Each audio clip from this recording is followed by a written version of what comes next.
In a desert region, one day, a number of travelers set out on a trip. It was hot and the journey was long. They had little in common except their shared desire to arrive at a distant city. Each carried provisions and water, expecting to replenish their supplies along the way. Not long after leaving their homes, a great storm arose. Dust clouds darkened the sun, and the wind brought swirling sands which quickly filled the low places in the road.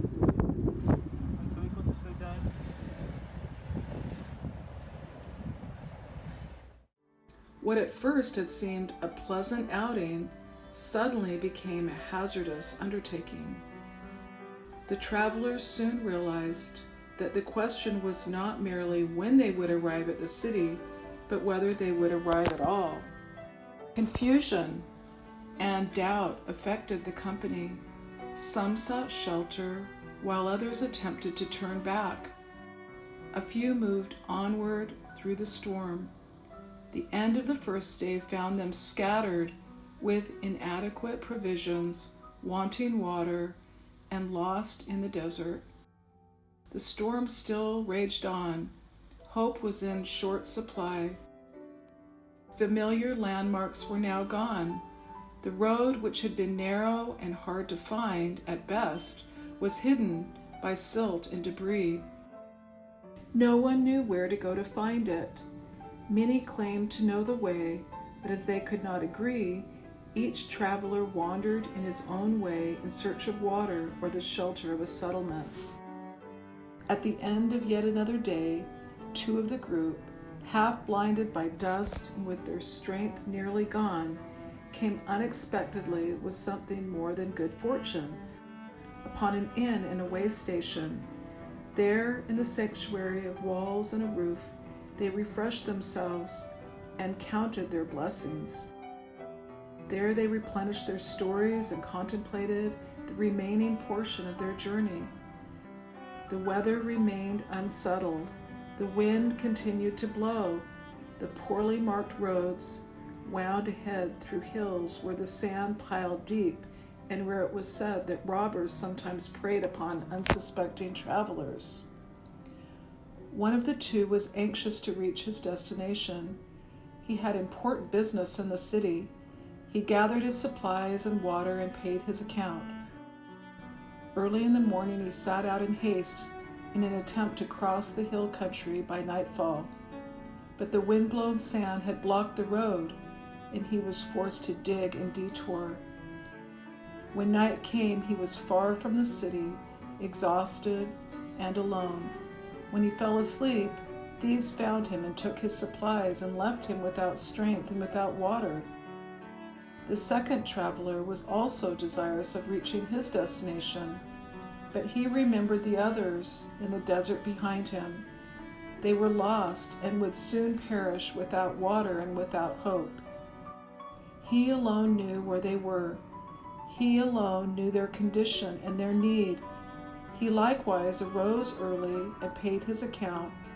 He glanced at the hills with their promise of the city beyond and then turned back down the road whence he had come. The sky was a little lighter now. He recognized some of the landmarks. He knew about where he had left his traveling companions.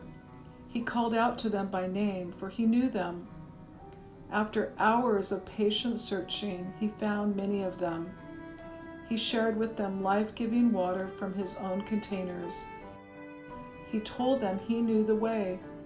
He spoke as if he had authority, so they followed him, and he brought them to the way station with him. There they rested and regained their strength. They were given directions regarding how to reach the city. They renewed their provisions, filled their water containers, and went out again to face the storm. The journey was still difficult, and thieves were still in the hills, but this time the traveler was not alone. The group was large. When sand blocked the way, work parties were organized to remove it. When some faltered, the strong shouldered the burdens of the weak. When night came, there were watchmen to man the watch. After many days, the second man and his friends arrived safely at their destination. When they arrived there, those who had been rescued and given water gathered around the second traveler and said, "We could not have come to this place without you. We shall ever be grateful to you for searching for us, for finding us, for sharing your water and your bread. We know that you put aside your own journey and submitted to the hardships of the desert in order to help us when we were lost. What can we do to repay you?" And the second man replied, "Thank me not, for by no power of my own did I find the way station. The water there would have been bitter had I not shared it with you. I know that I could not have arrived at the city without you. Your strength and encouragement enabled me to continue on. Your presence prevented robbers from attacking. I have come to realize that in order to save my own life, I had to save others as well. I know now that it is not so much the haste of one's journey, but rather what he does along the way, which determines whether he will arrive at his destination. Thank me not," he said.